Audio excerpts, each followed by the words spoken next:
আলহামদুলিল্লাহ, এই সুন্দর সন্ধ্যাবেলা একটু চলে আসলাম কাউনের চাউল দিয়ে পায়েস রান্নার জন্য। এই যে আমার ছোট্ট কুলাতে চাউলগুলো ঝেড়ে নিচ্ছি, আর এদিকে আমি চাউলগুলো এবার পানি দিয়ে ধুয়ে নিব। তো আমার কিন্তু বেশ ভালো লাগছে, চলে আসলাম সেই ছোট্টবেলার জগতে। এই যে চুলাটা অন করেই দিয়ে দিয়েছি মেটের কড়াই, ছোট্ট কড়াই। আর এদিকে দিয়ে দিচ্ছি কিছু খাঁটি গরুর দুধ, আর এই যে দিয়েছি বাদাম, কিশমিশ, তেজপাতা, পরিমাণ মতো চিনি, আর এই যে নুন পরিমাণ মতো। এবার দিয়ে দিচ্ছি ধুয়ে রাখা চাউলগুলো, পানি ঝরানোর জন্য এটাতে রেখেছিলাম। তো বেশ ভালো লাগছে।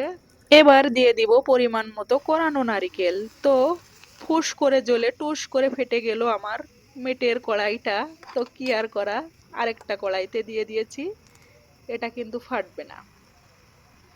এই যে ফাইনালি আমার পায়েসটা হয়ে গেছে, কাউনের চাউলের পায়েস। আপনারাও কি রান্না করেছেন আপুরা? কমেন্ট করে অবশ্যই বলে যাবেন। এই যে পায়েসটা খেতে কিন্তু অসাধারণ। আল্লাহ হাফেজ, আসসালামু আলাইকুম। দেখা হচ্ছে পরবর্তী কোনো নতুন ভিডিওতে।